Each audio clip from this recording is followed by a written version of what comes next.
할렐루야. 하나님의 은혜가 우리 가운데 함께하기를 예수의 이름으로 축원합니다. 우리 함께 인사하겠습니다. 새해 인사를 한번 나누죠. 새해 하나님의 복 많이 받으시기를 바랍니다. 새해 하나님의 복 많이 받으시기를 바랍니다. 주 안에서 늘 승리하시는 우리 성도님들의 삶이 되시기를 예수의 이름으로 축원합니다.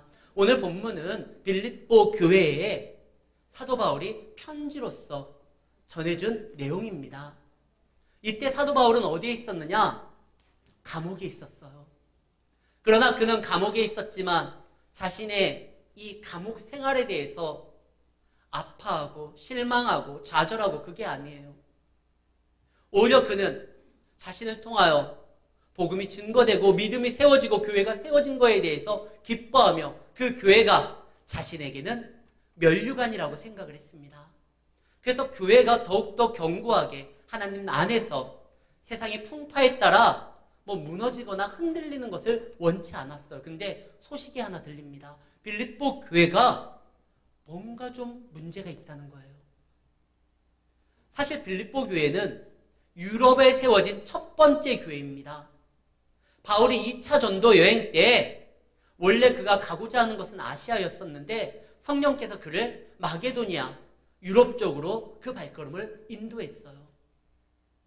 자기가 원하던 바, 자기가 준비했던, 자기가 계획했던 그 아시아가 아니라 성령의 이끌림 따라 나아갔던 그 유럽에서 처음으로 세워진 교회가 바로 빌립보 교회입니다. 그러니까 자기에게는 굉장히 큰 의미가 있는 거예요. 성령으로 인하여 인도됨 따라 나아갔을 때 한 여인을 만났고 루디아라는 빨레트에서 그 여인을 만나서 그 여인의 집에 가 복음을 증거하고 그 집이 교회의 시작이었습니다. 근데 그 교회가 어려움이 있다는 거예요. 많은 어려움이 있겠죠. 세상에 어떠한 공격도 있고 저들의 믿음을 조롱하는 그런 비웃음도 있을 것이고 유대인들의 공격도 있을 것이고, 그러나 그들은 그런 상황 가운데서 절대 좌절해도 안 되고 움츠려들어도 안 되고 당당하게 그 교회의 일원임을 자랑하면서 주 안에서 서야 됩니다. 이거는 우리에게도 주는 말이에요. 2026년 우리의 신앙에, 우리의 믿음에, 그리고 우리의 교회에, 믿음의 공동체에 어떤 풍파가 있을지는 몰라요. 그러나 성경은 말합니다. 주 안에서 서라. 이겨내라. 당당히 하나님 안에서 무너지는 것이 아니라 주님의 은혜를 붙들고 서야 된다. 왜? 그것이 주님께서 원하는 바니까요. 그리고 우리의 문제보다 주님이 더 강하시기에, 그 문제의 해답을 알고 계시기에 다른 데서 쓰려고 노력하지 말고 주 안에서 서라. 사랑하는 성도 여러분, 2020년 어떠한 문제의 순간에서도 주님 앞에 서기를 바라고 주님으로 인하여 승리하기를 바라고 주님으로 인하여 여러분들의 삶에 하나님 놀라우신 은혜가 채워지는 역사가 이루어지기를 예수의 이름으로 소망합니다. 하나님 안에서 이제 그 교회가 쓰라고 했는데 외부적인 어려움뿐만 아니라 내부적으로도 문제가 하나 터졌어요. 2절 말씀에 보면 유오디아라는 여인과 순두개라는 여인이 무슨 문제인지 서로 팔을 이루어서 다툼이 있었어요. 그냥 개인적인 다툼으로서 멈추는 것이 아니라 이것이 교회에 어떤 공동체를 세우는 데 있어서 심각한 문제로 야기가 되는 거예요. 무슨 문제일까? 구원에 관한 문제는 아니에요. 3절에 보면 그들의 이름이 생명책에 기록되어 있다고 되어 있어요. 구원에 대한, 진리에 대한 문제는 아니에요. 만약에 진리와 구원에 대한 문제라고 하면 사도 바울이 이렇게 얘기하지 않았을 거예요. 너희가 진리 안에 포함되지 않으면 내 치료를 받을 것이다. 깨어서 회개하고 돌아와야 돼. 이렇게 강렬하게 이야기를 했을 텐데 이 진리 문제는 아니에요. 그러니까 어떠한 교회가 나아가는 방향에 대해서 서로 생각이, 이견이 좀 다른 것 같아요. 중요한 문제 같진 않아요. 아마 식당의 무슨 메뉴 때문에 그런 거일 수도 있고, 교회가 야외를 떠나는데 이동 수단에 따른 어떠한 내용 때문에 다른 얘기들이 있는 것 같고, 진리 문제도 아니고 구원에 관련된 문제도 아니고 교회의 운영에 대해서 교회를 사랑하는 마음으로 생각하는 것이 서로 좀 다른 건데 이 다름이 포용되지 아니하고 다툼으로 나간 거예요. 그게 문제였던 거예요. 사실 이 유오디아와 순두개는 이름은 참 좋잖아요. 유하고 순해 보이잖아요. 유오디아게 순둥이처럼 순두개. 그런데 그분들이 이렇게 좀 얘기하다 보니까 감정이 섞여가지고 좀 심하게 다퉈진 것 같아요. 그래서 이 사도 바울은 권면을 합니다. 주 안에서 같은 마음을 품어라. 아니, 생각은 다를 수가 있잖아요.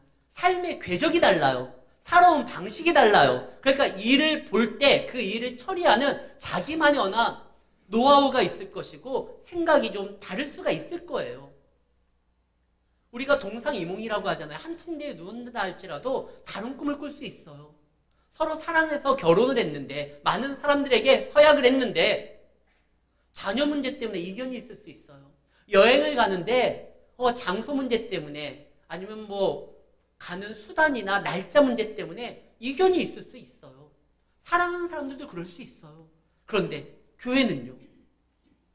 솔직히 우리 예수 아니면 이 자리에 함께 앉아있지 않을 수 있잖아요. 예수님의 제자들을 한번 볼까요?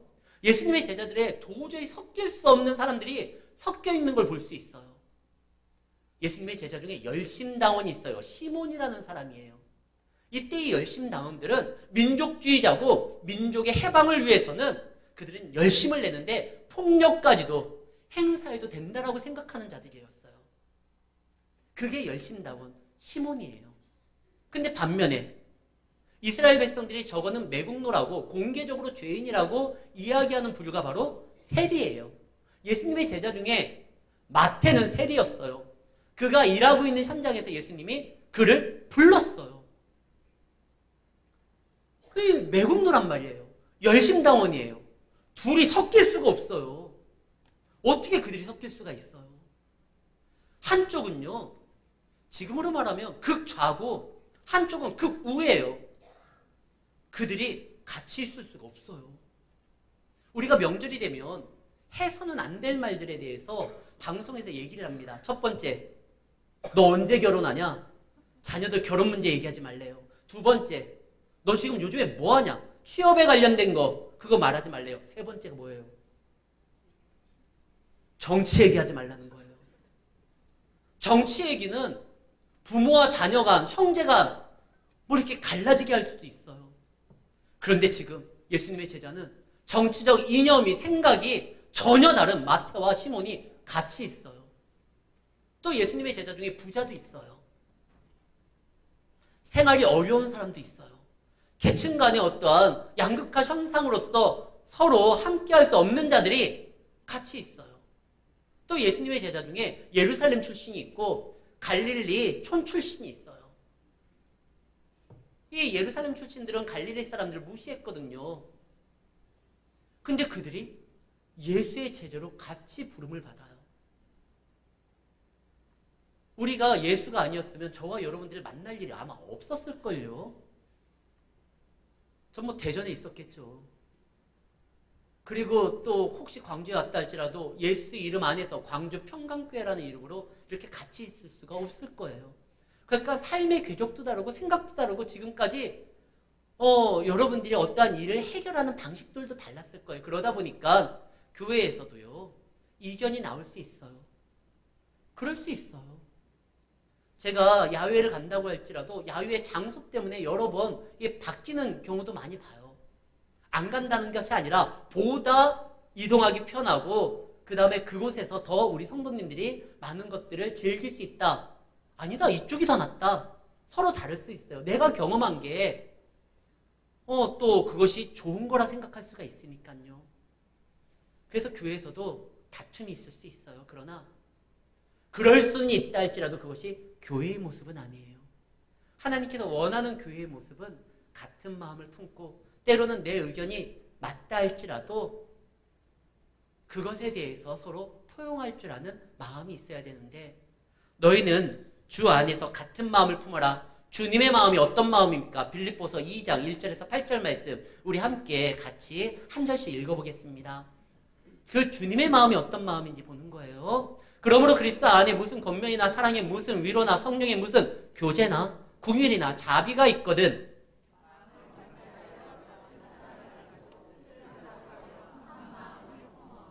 아무 일이든지 다툼이나 허용으로 하지 말고 오직 겸손한 마음으로 각각 자기보다 남을 낮게 여기고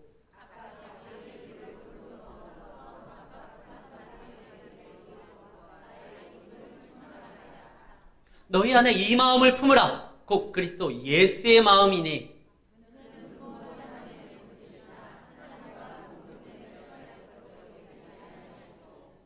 오히려 자기를 비워 종의 형체를 가지사 사람들과 같이 되셨고 사람의 모양으로 나타나사 자기를 낮추시고 죽기까지 복종하셨으니 곧 십자가에 죽으심이라. 아멘. 예수님의 그 마음이 뭡니까? 아버지 하나님의 사랑을 우리에게 전해주기 위해서 끝까지 겸손했다라는 거예요. 세상 사람들은 겸손하면 무시해요. 만만하게 봐요. 예수님도 사실 그 마음에 얼마나 많이 상처가 될 일들이 많았습니까? 제자들을 불렀는데 그 제자가 자신을 배신해요. 나머지 제자들은 자기를 부인하고 떠나요. 예루살렘에 있어갈 때 수많은 사람들이 종려나무 가지를 흔들면서 호산나 다윗의 자손이 우리를 구원하소서. 그렇게 열광했던 사람들이 불과 얼마 안 돼서 그를 십자가에 못 박아 죽이라고 외칩니다. 예수님으로 인하여 도움받았었던, 치유됐었던, 귀신에게서 노임을 받았었던, 병이 나았었던 그 사람들 다 어디 갔어요? 예수님이 그 겸손하고 사람 좋으니까 그렇게 사람들이 함부로 하는 거 아닙니까? 그런데요, 예수님은 그걸로 인하여 상처받지 않았어요. 사실 예수님이 무슨 제목으로 십자가에 달렸는지 아십니까? 물론 빌라도가 판결한 건 그 사람들을 소동케 하고 반란을 일으킨다는 명목이지만 원래 유대인들이 그들이 재판으로 이미 결론 내가지고 빌라도 앞에 쓰게 만들었을 때 그때 제목은 뭐냐? 참남죄예요. 예수님이 하나님을 모욕했다는 거예요. 하나님을 우습게 봤다라는 거예요. 참 대단하죠?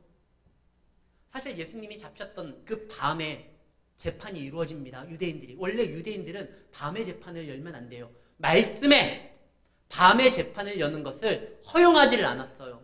근데 그들은 말씀을 어기고 밤에 그리고 거짓 증인들을 세워가지고 예수님에게 제목을 씌웁니다. 그 제목은 참남죄, 하나님을 모독했다라는 거예요. 그런데 그때 유일하게 그 장소에서 하나님을 모독하지 아니하고 하나님의 이름을 존귀하게 여기고 하나님의 뜻을 이루기 위하여 끝까지 순종한 사람은 예수밖에 없었어요. 그런데 사람들은 그걸 몰라주고 오히려 예수님은 하나님 모독하는 나쁜 사람으로 이야기합니다. 근데 그때 예수님이 그 모든 것들을 다 들었는데 그 마음의 상처와 그 마음의 아픔과 그게 아니에요. 오히려 그 마음은 상처받은 것이 아니라 그 모든 사람들을 다 용서하고자 하는 마음으로 저들을 품습니다. 심지어 십자가 앞에서도 하나님 저들을 용서해 주소서.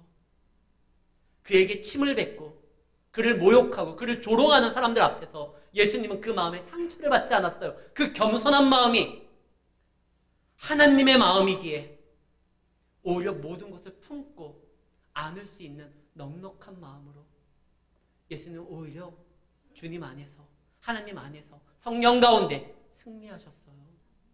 이 마음을 품으라는 거예요.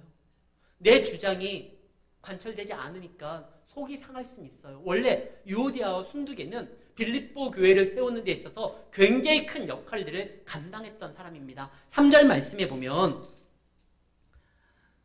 복음에 나와 함께 힘쓰던 저 여인들, 처음에 교회가 세워질 때 얼마나 많은 일들이 있는지 아십니까? 우리 교회 초창기 개척 멤버들은 알 거예요. 교회가 변변하게 세워지지 않은 상태에서 이 교회가 이만큼까지 성장하기 위해서는 그들의 눈물과 수고와 헌신과 희생이 있었어요. 지금 바울은 그 유오디아와 순두개가 지금 이견 차이로 서로 다투지만 저들은 예전에 복음을 위하여 나와 함께 힘쓰던 사람들이라는 거예요. 그들은 귀한 사람들이에요. 지금 서로 갈등이 골이 깊어졌지만 그들은 귀한 사람이다. 근데 문제가 뭐냐? 복음에 힘쓰던 저 여인들, 과거형이에요. 예전에는 교회가 아무것도 없었기 때문에 그들이 수고와 헌신과 노력을 그냥 막 부어냈어요. 근데 교회가 어느 정도 자리를 잡고 위치가 있으니까 이제는 그들이 지나고 보니 그 마음에 하나님의 뜨겁게 사랑하는 마음이 식지는 않았을지 몰라도 어느덧 자기의 생각과 의견이 좀 더 앞서게 된 거예요. 그렇다고 해서 그들을 내치는 게 아닙니다. 그들은 귀한 자들이에요. 생명책에 그 이름이 기록된 거예요. 제가 한번 질문할게요. 하나님께서 교회를 왜 세웠습니까? 아니, 여러분들을 왜 하나님의 자녀로서 성도로서 불렀습니까? 복음을 증거하기 위해서는 교회가 필요하니까. 하나님의 사랑과 뜻을 증거하기 위해서는 증인이 필요하니까 여러분들을 필요에 의해서 성도로서 자녀로서 부른 겁니까? 아니요. 하나님이 여러분들을 원해서 여러분들을 성도로서 세운 거예요. 우리가 자녀를 왜 낳죠? 자녀가 필요하니까 낳는 게 아니에요. 그 자녀를 원했기 때문에 낳은 거예요. 하나님께서 교회를 세운 이유는, 우리를 하나님의 자녀로서 성도로서 부른 이유는 그분이 당신의 일을 하려고 하는데 뭔가 좀 일꾼이 필요하니까, 필요에 의해서 우리를 부른 것이 아니라 당신의 생명을 주기까지 우리를 사랑해서, 우리를 원해서 우리를 자녀 삼아주시고 우리를 하나님의 백성으로 세워주신 거예요. 여러분들은 다 하나님의 원해서 지금 이 자리에 계신 분들입니다. 하나님의 유오디아교도, 하나님의 순두개도 원해서 그들을 통해 가지고 하나님의 더 큰 역사를 감당하는 데 있어서 자기와 함께 멍에를 말 자를 필요하기 때문에 그들을 불렀던 거예요. 그들을 세웠던 거예요. 그래서 하나님께서 원했던 자이기 때문에, 야, 지금 보니까 너희들이 과거에는 필요했지만 지금은 별 도움이 안 되니까 이제 좀 일선에서 물러나라.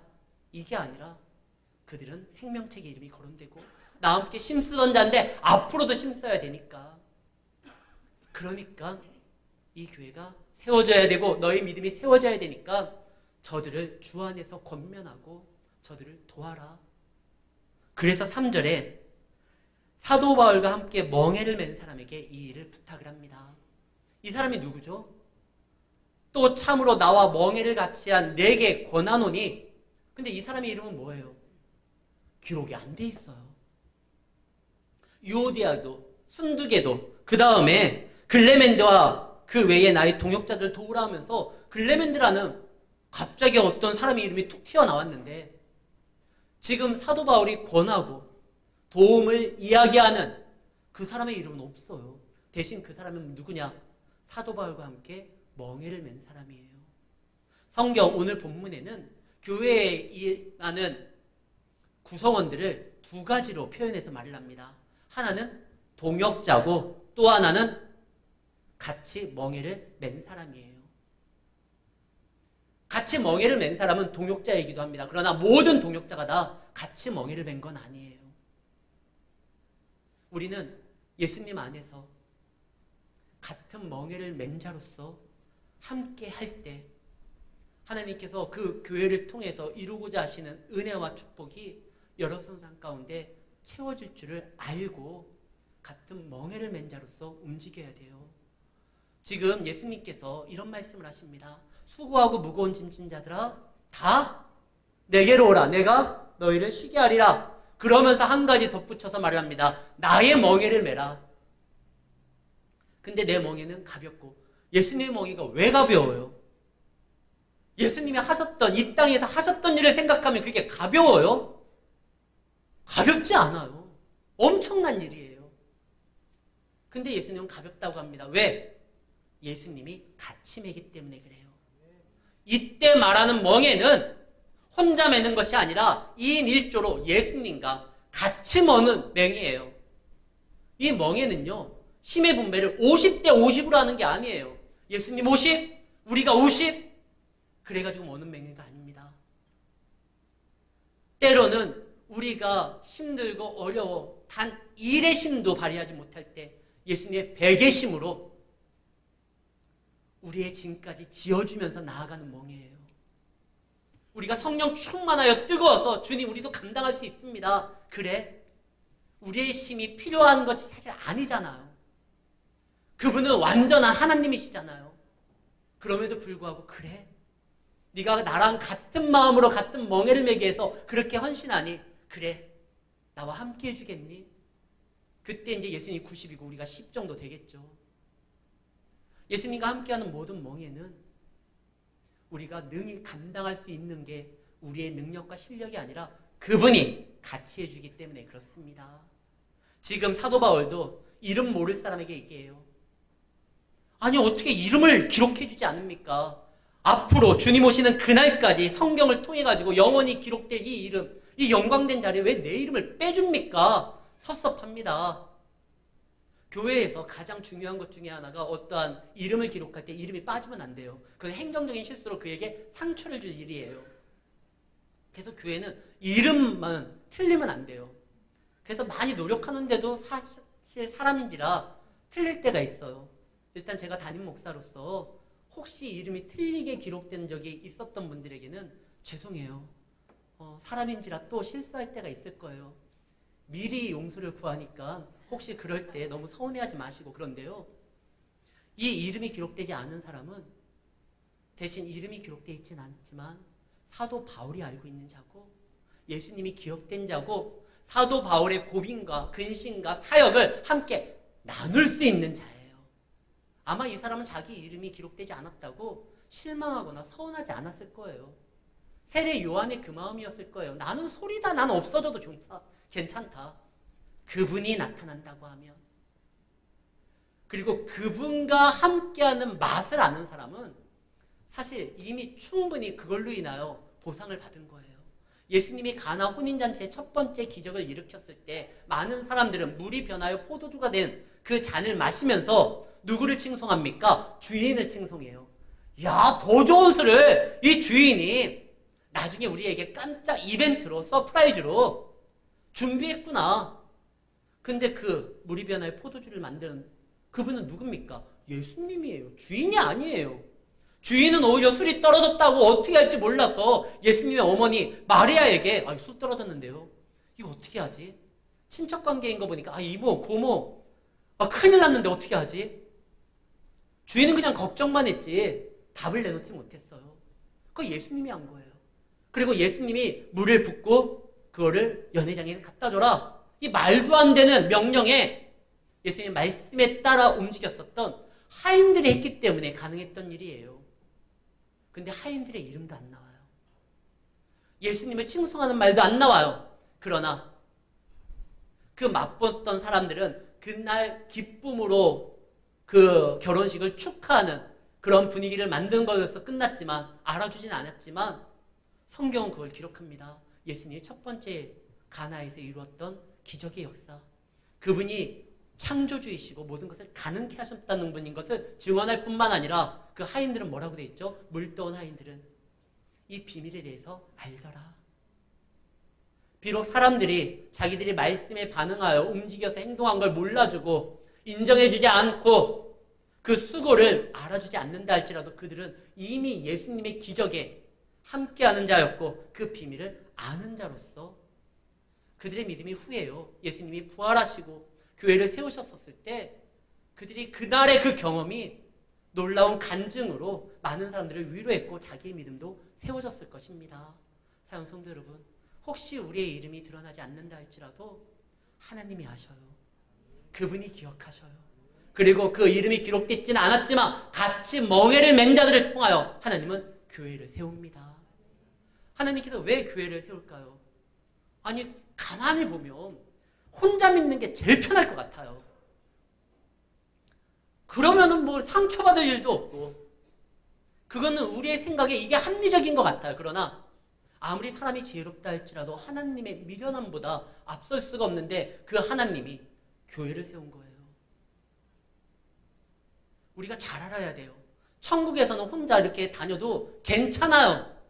천국은 안전한 곳이니까. 근데 이 땅은요, 우는 사자처럼 삼킬 자를 찾는 마귀가 공격하는 곳인데, 교회는요, 머리 대신 예수님의 목자로서 여러분들의 양떼인데 그분이 지키는 곳이에요. 양이 교회를 떠나 홀로 들판에 가면 어떻게 됩니까? 그거 먹잇감이에요. 지금 하나님께서는 이 땅에 교회를 세웠습니다. 예수님이 머리예요. 그분이 목자예요. 그분이 교회에 통해서 성도들을 지키고 교회를 통하여 그들에게 약속을 주고 하나님의 은혜를 주고 위로를 줍니다. 그러니까 교회가 굉장히, 가정이, 하나님이 세운 건 다 중요하거든요. 가정과 교회는 뗄래야 뗄 수 없는 우리 삶의 가장 중요한 하나님의 은혜요 선물입니다. 그래서 우리가 생각하기에 그냥 혼자 믿는 게 훨씬 편한다. 근데 혼자 믿게 되면은요, 나 혼자 그것을, 믿음을 지키고 감당해야 되는데 그게 어려워요. 혹시 여러분들 넷플릭스에서 방영했었던 아시아 피지컬이라는 그 프로를 본 적이 있습니까? 저는 봤어요. 엄청 재밌어요. 아시아 8개 팀이 모여가지고 서로 경쟁을 합니다.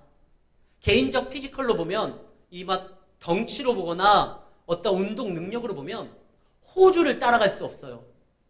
호주가 지역적으로 아시아지만 사실 이 서양 쪽 이게 체구를 갖고 있잖아요. 호주를 따라갈 수 없어요. 근데 그 호주를 몽골이 이겨요. 그래서 8개 나라 중에 2등을 합니다. 혹시 올림픽이나 아시안게임이나 월드컵에서 몽골이라는 이름을 들어본 적이 있나요? 아니, 몽골은 국제대회에서 뭐 이렇게 활동을, 이름을 날리는 그런 나라가 아니에요. 근데 그 나라가 2등을 한 거예요. 일본을 제치고 호주를 제치고 2등을 하니까 몽골에서 난리가 났어요. 몽골의 국경일이 바로 몽골 제국을 이룩한 징기스칸의 생일이더라고요. 몽골 국경일날 대통령궁에 그 사람들이 초대돼가지고 국가 영웅으로 민족 긍지를 세운 인물들이라고 해서 훈장을 받는, 한 3주 전에 제가 뉴스를 본 적이 있어요. 그들은 개인적 능력은 다른 나라에 비해서 떨어졌지만 놀라운 거는요, 단합이 잘 되더라고요. 어떤 문제 있었을 때 한 사람의 주장이 아니라 집단지성으로 이 일을 어떻게 할까 생각해내고 시도해보고 연합을 하니까 그 굉장한 나라들을 물리치고 2등을 한 거예요. 물론 이거는 방송국에서 한 거지만 어쨌든 국제 대회에서 다른 나라 팀과 해가지고 2등한 건 몽골이 지금 처음이라는 거예요. 단합의 힘이 세요. 성경에도 말을 합니다. 한 줄은 끊어지기 쉬우나 삼겹줄은 끊어지기 어렵다. 하나님께서 우리가 양이지만 홀로 들판에 있었을 때는 늑대들의 먹잇감이지만 우리가 모여있고 머리 대신 주님, 예수님을 따라가면 하나님이 지키는 양이기 때문에 세상이 감당을 못한다는 거예요. 그래서 하나님은 이 교회를 지키려고 합니다. 여러분들 믿음을 위해서, 여러분들 가정을 위해서. 그래서 너희들 모여라, 함께해라. 저 두 사람 이렇게 정리하지 말고 같은 마음을 품게 해라. 나를 위하여 귀하게 사용됐던 자고 나와 함께 하나님의 나라를 세운 자들이다. 그러면서 말을 합니다. 4절, 주 안에서 기뻐하라. 교회를 나오는데 마음에 갈등과 상처만 있으면 말씀을 들어도 기쁘지가 않아요. 근데 기쁘지가 않으면 이거는 교회 와서 오히려 더욱더 위로가 아니라 그 불신이 쌓이게 됩니다. 에베소 교회는 굉장한 교회예요. 내가 너희의 사랑과 인내의 수고를 알고 있다. 에베소 교회는 정말 멋있는 교회예요. 근데 뭐가 없어요? 첫사랑이 없어요. 첫사랑을 느꼈을 때 우리가 어떤 생각이 듭니까? 그냥 막 입에 흥얼거리고 기쁘고 즐겁잖아요. 첫사랑은 기쁨이에요. 근데 교회를 왔는데 에베소 교회가 많은 일들을 했지만 첫사랑, 기쁨을 잃었다. 이거 어디에 떨어졌는지 찾아서 다시 그 기쁨을 누려라. 교회는 기뻐하는 곳이에요. 예수님께서 수고하고 모은 자들아 다 내게로 오라. 내가 너희로 근심하고 걱정하고 염려하게 만들겠다가 아니라 쉬게 만들겠다. 나와 함께함으로 그 기쁨을 참여하게 만들겠다. 그래서 기뻐하라. 이게 어떻게 기뻐할 수 있습니까? 문제는 많은데요. 그래서 6절 말씀을 준 거예요. 6절 7절 말씀 함께 읽겠습니다. 아무것도 염려하지 말고 다만 모든 일에 기도와 간구로 너희 구할 것을 감사함으로 하나님께 아뢰라. 그리하면 모든 지각에 뛰어난 하나님의 평강이 그리스도 예수 안에서 너희의 마음과 생각을 지키시리라. 어떤 염려와 걱정 있을 수 있어요. 왜 없어요? 근데 염려할 것이냐, 기도할 것이냐 선택해야 돼요. 너희는 아무것도 염려하지 말고, 아니 염려가 있는데 어떻게 염려하지 않습니까? 근데 이게 명령이에요. 거기에 휩쓸지 말고 기도해라. 염려할 거냐, 기도할 거냐. 혹시 염려가 있습니까? 기도해야 돼요. 혹시 근심이 있습니까? 기도해야 돼요. 염려와 근심으로 그 문제가 해결되지 않아요. 다만 우리는 그 문제를 놓고 기도할 때 모든 지각에 뛰어난 하나님께서 우리가 생각하지 못하고 우리가 상상하지 못했던 거에 대해서 답을 알고 계시는 분이 너희를 인도할 거고, 그분이 평강이 예수 안에서 우리의 마음과 생각을 지킨다라고 했어요. 근심하는 자 기도하십시오. 염려하는 자 간구하십시오. 그러다 보면 하나님의 평강이 우리 가운데 있어서 다시 한번 우리가 기뻐할 수 있고, 심지어는 의견이 다른 자들까지도 품을 수 있고 세울 수 있어요. 가장 심하게 싸웠었던 사도들이 바로 바나바하고 바울이에요. 대판 싸웠잖아요. 성경에 뭐라고 되어 있어요? 심히 크게 다퉜다라고 되어 있어요. 엄청 싸운 거예요. 복음을 증거하는 목적은 같은데 그 복음을 전하는 데 있어서 서로가 방법이 달랐어요. 근데 그들이 심히 다퉈서 서로 갈라졌지만 그들의 공동된 목적이 하나였기 때문에 나중에 어떻게 됩니까? 같이 하는 걸 보여요. 그들이 싸웠었던 원인이 마가라는 사람이었거든요. 나중에 바울이 그러죠. 마가는 나에게 도움이 되는 자다. 마가를 데리고 와라. 마가 때문에 싸웠는데 바나바는 마가를 데려가려고 하고 바울은 안 된다고 했는데 나중에는 같은 목적 안에서 그들이 움직이니까 주 안에서 같은 마음을 품게 되었고 서로 용납하게 됐고 서로 협력하게 되었습니다. 그래서 지금 이 땅에 복음이 더 증거되고 활발하게 역사된 거예요. 사랑하는 성도 여러분, 어떤 문제가 있으면 염려 마시고 기도를 선택하십시오. 간구를 선택하십시오. 그리고 혹시 의견이 다른다 할지라도 주님의 마음을 품으십시오. 그 마음, 내가 주님의 마음을 품을 때 오히려 상처받는 거 아니냐? 아니요. 모든 것을 품을 수 있는 넉넉한 마음을 하나님께서 허락합니다. 왜? 그 주님의 마음이 하나님의 마음이거든요. 하나님께서는 여러분들을 필요로 위해서 세운 거 아닙니다. 원했기 때문에 세운 겁니다. 그러니까 여러분들 주변에 있는 모든 이 자리에 함께하는 모든 이들은 다 주님이 원한 자들입니다. 주님이 원한 자. 예수님께서 말씀합니다. 나를 사랑하면 내 양을 먹여라. 그 사람의 성향과 그 사람의 성격이 아니라 너가 나를 사랑하면 내가 정말 원하고 내가 정말 사랑하는 내 양, 그 사람을 먹여라. 그럴 때 교회가 더욱더 하나님 안에서 성장할 뿐만 아니라 교회가 성장하는 만큼 성도의 믿음이 성장해요. 교회가 건강한 만큼 성도의 믿음이 건강하게 되어 있어요. 그게 하나님의 지혜예요. 하나님 안에서 여러분들의 믿음이, 여러분들의 신앙이 교회를 통하여 더욱더 건강하게 된, 그리하여 믿음으로 승리하는 올 한 해를 맞이하게 되는 성도님들이 되시기를 예수의 이름으로 축원합니다.